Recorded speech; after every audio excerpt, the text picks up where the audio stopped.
This is the Natural 120. I want to show you how to use this and other implements in the most common protocol that climbers use Fingerblocks for, and that's going to be a lift style protocol when working with our fingers. First, I'm going to show you a few reps from the front and the side, then break down the form, a couple cues that you want to look for, a couple cues that you don't have to worry as much about, and then how to integrate this into your climbing training. So a few reps from the front here.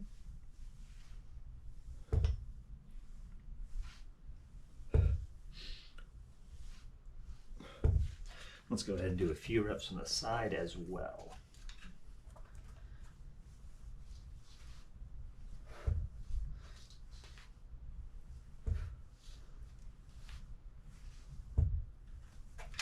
All right, now let's talk about the form that we're using on this.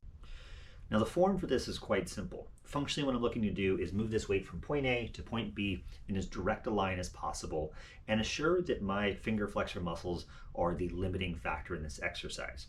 So do that by getting a very stable position over top of the weight where it's in the middle of my own mass. So what I'm going to do then is imagine that there's a line running from your left to your right foot and it goes directly through the middle of the bottom of your feet. So I'm going to place that line across the middle of this weight and stand with my feet equidistant from the weight, far enough that I'm not going to worry about dropping the weight onto them, but not so far that I have a really awkward position such as this, right? So I want to be quite stable. So as close in as you're comfortable being with this weight, with that imaginary line underneath my foot, running through the middle of this weight to the other foot. Once I've got that, I'm going to go ahead and set my grip from this starting position. What that means is for most of the time when we're grabbing a hold, if we don't apply force, our fingers don't actually sit into the grip type that we intended. So this 120-degree grip, your DIP joints will flex in. Once there's enough force, they start to extend. So we put enough force through this guy. I can manipulate the weight a little bit, right? My grip is already set. Means the rest of my arm is already engaged as well. So there's a very slight bend to my elbow. Now what I'm going to go ahead and do is sit into this position. So I'm flexing through my ankles, knees, and hips. And I do that until my arm is reaching my midsection here, right? So now the weight is balanced right in the middle of my frontal and sagittal planes. In other words, my mass is directly over top of the center of this mass. Now what I can do is go ahead and simply stand up in order to lift the weight and set it back down. So again, and one more time. So now done with my right hand from the side, that imaginary line, bottom of my feet, equidistant from the weight, right across the weight, get my grip set, and then I'm going to go ahead and sit into this position and stand and back down, stand, back down, and again. Now let's talk a few cues to look for. Fundamentally, the cue we want to look for is that this weight is not moving left, right, or front to back. So it's moving just in that direct line, point A to point B. So let's imagine that I don't put my feet far enough forward. Let me go ahead and sit into this as normal. Let me stand up, and you'll see that weight swings back and forth. Good news is once it slows down that pendulum, I can go ahead and set it back down. And now I want to look at my feet to see exactly where they're placed. That should be the perfect position. So when I do this next stand up, there is no sway. Same will go if I'm too far left or right of this thing where I'm not quite equidistant here. So if I go ahead and sit into this thing and stand, that weight slides, my arm naturally moves with it, pendulum stops. We set it back down. I can identify exactly where my feet should be side to side to this.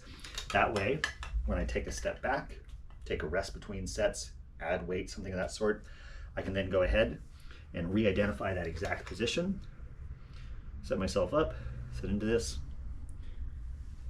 and minimal sway. Now once we've got this weight to be stable, the next cue we want to look for is from our lower body, especially both the legs are locking out at the same time. So what I can do is I could have a wide stance, and what'll end up happening is this left leg's gonna have to extend further, faster in order to keep this weight under my center of mass. So let's go ahead and do a pull like that, and you can see what this looks like. You notice the weight's not swaying, but my left leg is extended, my right leg is a little bit flexed.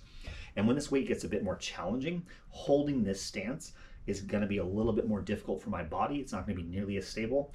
It might end up limiting the strength of my finger flexor muscles, in which case this is not a true expression of my finger strength. So we want to assume this stance to where both legs locking out at the same time.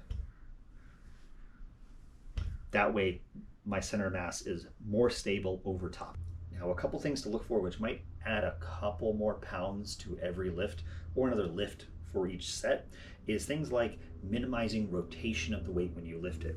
So here, this is set up perfectly to where I'm going to have basically no rotation on here. Stand up.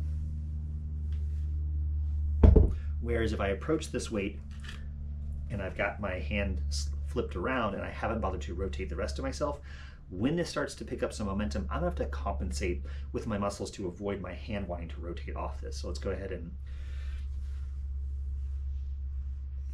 as we do this, you can see now it's pulling my hand. That's gonna be pretty limiting for a max effort on these things. So make sure that weight is squared up. You can either approach it, if it's a two-handed grip like this, you can approach it from the direction, or go ahead and switch this around between hands pretty easily. Next thing that I do is I will release my grip slightly from in between lifts, but I don't want to let a lot of slack into the system. Now what I mean by that is when I go ahead and do this lift, I don't want to maintain this tension. I'm not pulling it the whole time, ready to lift immediately back off the ground. I come back down. That's why you'll see this slight relaxation in the arm. My grip is still set. That way I don't have to re-grip it in between every lift. So what that looks like is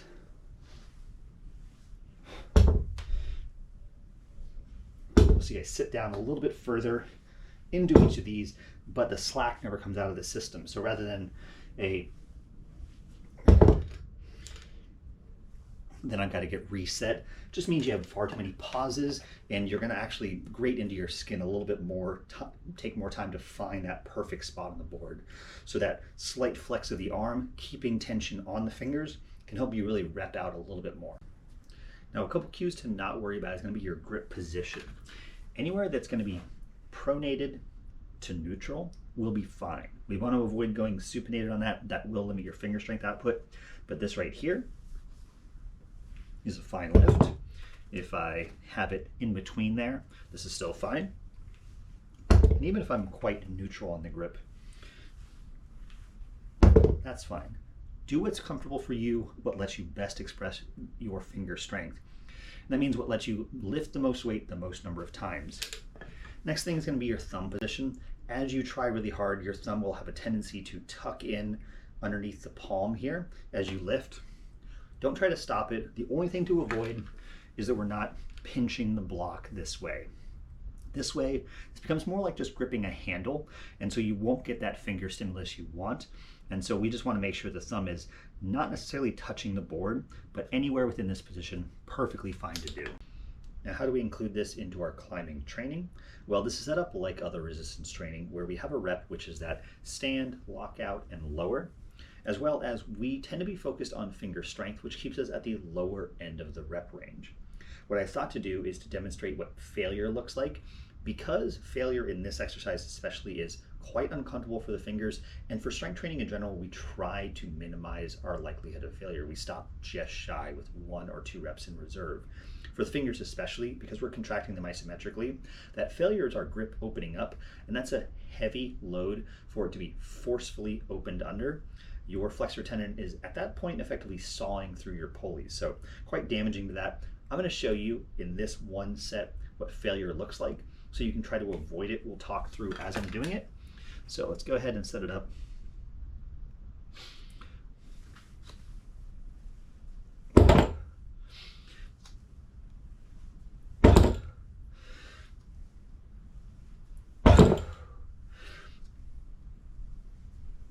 Okay, my grip is slightly opening up on that one, so we'll see if we can do it. But let's see if we got one more in us. Now you can see it's forcefully opening up. It's about to slide off. So before that, you can notice that my grip is opening up ever so slightly on every rep. As we get to that point where we feel that instability, we should stop just shy of that.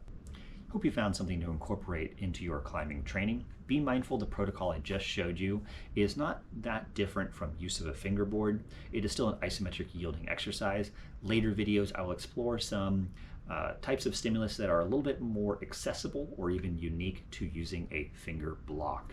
Now, a couple advantages of finger blocks is that this goes with me wherever, which means when I arrive at a gym, I know exactly what this feels like and what intensities I can be working at, versus I might have to hunt down a specific hangboard I'm accustomed to, and even if I find that hangboard, it may not feel exactly the same. So I'm gonna have to modulate some intensity based on that. As well, this weight does not fluctuate day to day versus your own body weight will. Mine will change about plus or minus 5 pounds over the course of a week, which is a pretty significant shift in intensity to try to keep track of how much you're progressing in finger strength. As well, I find that the warming process to be a little bit easier because all I'm doing is fundamentally stacking weights on top of each other, and when I'm done with the set, I can leave them there, versus if I'm having to warm up with a fingerboard, I might need to use a pulley and offload some weight to start with, as well as attaching weight to myself repeatedly and having to stand up and move it around. It's just a bit more cumbersome, and I find equipment intensive past the idea of having weight plates themselves. Other thing that I do notice is that because of the way my arm is supported by my torso, my elbow has a little bit less strain doing this compared to up here with that slight bend.